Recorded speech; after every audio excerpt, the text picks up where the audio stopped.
Dear students, good morning. This is the third module of lesson friction. In this module, we are going to discussing about how to increase and reduce friction. At the end of this module, you can identify the ways in which friction help us in our everyday life and also understand advantages and disadvantages of friction. In our last class, we discussed about how friction is useful to us and also how it is not useful to us. In this module, our first topic is increasing and reducing friction. As you have seen in the previous section, friction is desirable in some situations. Have you ever thought why the sole of your shoe is grooved? As shown in the figure, it is done to provide the shoes better grip on the floor so that you can move safely. Similarly, the threaded tires of car, trucks and bulldozers provide better grip with the ground. We deliberately increase friction by using brake pads in the brake system of bicycle and automobiles. When you are riding a bicycle, the brake pads do not touch the wheels. But when you press the brake lever, these pads arrest the motion of the rim due to friction. The wheel stops moving. You might have seen that kabaddi players rub their hands with the soil for a better grip of their opponents. Gymnasts apply some core substance on their hands to increase friction for better grip. In some situations, however, friction is undesirable and we would want to minimize it. Why do you sprinkle fine powder on the carom board? Actually, this fine powder reduces the friction on the carom board.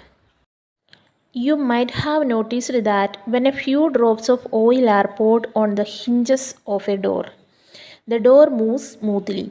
A bicycle and a motor mechanic uses grease between the moving part of these machines. In all the above cases, we want to reduce friction in order to increase efficiency. When oil, grease or graphite is applied between the moving part of a machine, a thin layer is formed there and moving surfaces do not directly rub against each other as shown in the figure. Interlocking of irregularities is avoided to a great extent. Movement becomes smooth. The substances which reduce friction are called lubricants. In some machines, it may not be advisable to use oil as lubricant. An air cushion between the moving part is used to reduce friction as shown in the figure. It is a hovercraft. An air cushion is used to reducing friction in this vehicle. Now let us discuss how wheels reduce friction. You must have seen attaches and other piece of luggage fitted with rollers. Even a child can pull such piece of luggage. Why is it so? Let us find out. When one body rolls over the surface of another body, the resistance to its motion is called rolling friction. Rolling reduces friction.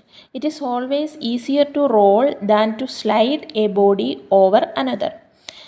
That is the reason it is convenient to pull luggage fitted with rollers. Can you now understand why the wheels is said to be one of the greatest inventions of mankind? Since the rolling friction is smaller than the sliding friction. Sliding is replaced in most machines by rolling by the use of ball bearings. Common examples are the use of ball bearings between hubs and the axle of ceiling fans and bicycles. Students, in this module we discussed about how to increase and reduce friction and also what is rolling friction and its advantage. Hope you understood this module. Read your textbook and watch this video. Thank you.